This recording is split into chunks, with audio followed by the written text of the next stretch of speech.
Hi, this is Sandy from Spitfire's Customer Experience team, and in this video we're going to look at what to do when you encounter error number 5 in Labs on Windows. Error 5 can occur for a number of reasons, but the most common reason is that the plugin cannot find the Spitfire.properties file that it needs to locate its content, such as samples and presets.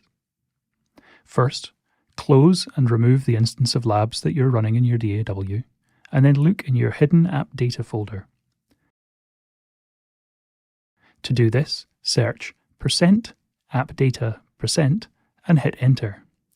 This will open up the app data roaming folder inside your user folder, and there should be a folder in here called Spitfire Audio, and inside that, a settings folder. At the moment, this folder only contains labs.settings and doesn't contain the Spitfire.properties file. In most cases, this is because the file has been installed to another user folder. In this example, I've created the issue, so I've created an admin folder which will be otherwise empty, other than the folders that we're looking for. Let's look in admin in app data. App data is a hidden folder, so to find this we click view and then check the box to reveal hidden items. Then inside app data, roaming, Spitfire Audio, we'll find another settings folder. This folder contains some of the other files that we need, such as Spitfire.properties and the lm.conf file used by the app.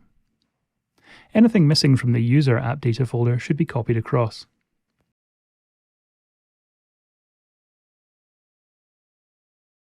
Now that we have the Spitfire.properties file in the correct user folder, we can open the Labs plugin and see that the error is now gone. If you still see error 5, it might be worth opening the Spitfire.properties file, in this case on Windows using Notepad, and make sure that the location shown here is the actual location where you have installed the Labs.